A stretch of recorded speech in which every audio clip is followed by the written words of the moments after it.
Shirt, pant, T shirt এরকম সাধারণ ব্যবহার্য আইটেমের বাইরে হরেক রকম ও ধরনের পোশাকের চাহিদা আছে।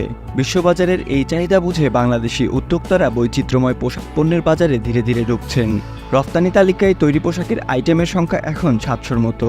এর মধ্যে ৫টি আইটেম থেকেই আসে এ খাতের মোট রপ্তানি আয়ের ৭৩%। সবচেয়ে বেশি রপ্তানি হয় টি শার্ট। এর পরের অবস্থানে রয়েছে যথাক্রমে ট্রাউজার, সোয়েটার, সাধারণ জ্যাকেট ও শার্ট।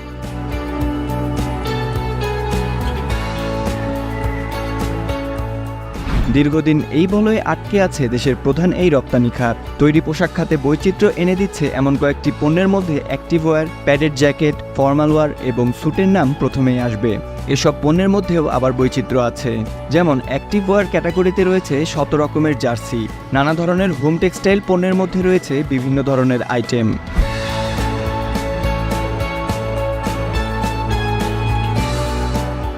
সম্প্রতি বিশ্ববাজারে নতুন পণ্য হিসেবে সংযুক্ত হয়েছে এরকম পণ্য এখন উৎপাদন ও রপ্তানি করে বাংলাদেশ। পোশাকে বৈচিত্র্যের পাশাপাশি রপ্তানি আয়ও কয়েক গুণ বাড়ানো সম্ভব বলে মনে করেন উদ্যোক্তারা। তাদের যুক্তি, প্রচলিত পণ্যের বাইরে থেকে উঠে আসা নতুন পণ্যগুলোর দরদাম বেশি, কোনো কোনো ক্ষেত্রে দ্বিগুণ বা তারও বেশি।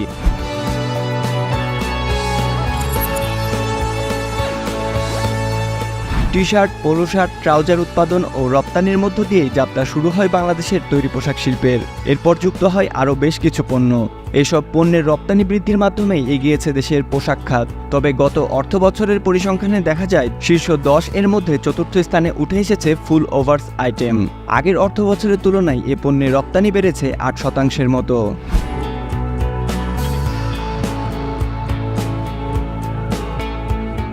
শীর্ষ ১০-এ ফুল ওভার্স। গত অর্থবছরে পোশাক রপ্তানিতে শীর্ষ ১০ পণ্যের মধ্যে চতুর্থ অবস্থানে রয়েছে ম্যানমেড জার্সি এবং ফুল ওভার্স।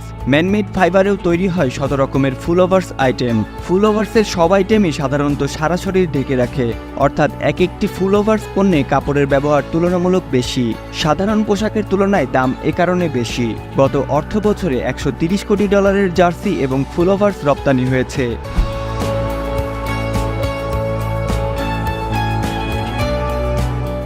জ্যাকেটের দাম পাওয়া যায় কয়েক গুণ। একসময় শুধু শীত থেকে সুরক্ষায় জ্যাকেট ব্যবহার হতো।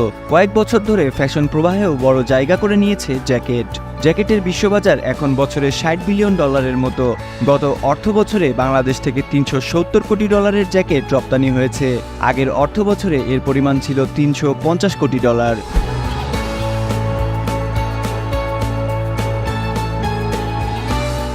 অ্যাক্টিভওয়্যারের শতপণ্য রপ্তানি হচ্ছে।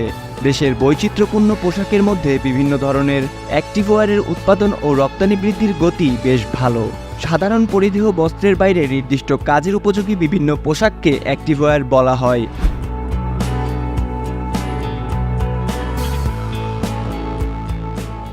স্যুটের রপ্তানি ১০ বছরে ১০ গুণ। দেশের তৈরি পোশাকের মোট রপ্তানি আয়ের ১% মতো আসে স্যুট ও ব্লেজার থেকে। দেশে ১০টির মতো প্রতিষ্ঠান এখন স্যুট ব্লেজার উৎপাদন ও রপ্তানি করে থাকে। উচ্চমূল্যের এই পোশাক উৎপাদন শুরুর ১ দশকের ব্যবধানে রপ্তানি বেড়েছে ১০ গুণ, অর্থাৎ গত অর্থবছরে রপ্তানির পরিমাণ ছিল $২০ কোটি। রপ্তানি আরও বাড়াতে প্রযুক্তি সক্ষমতা বাড়ানো দরকার বলে মনে করেন উদ্যোক্তারা।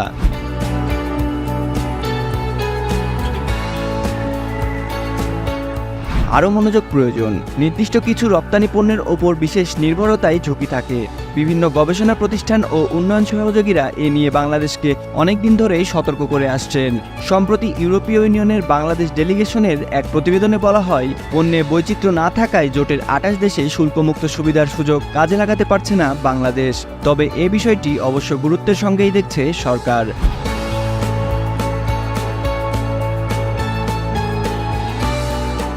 বিসিএন দেখুন। বাগমার সাথে থাকার জন্য আমাদের চ্যানেলটি সাবস্ক্রাইব করুন।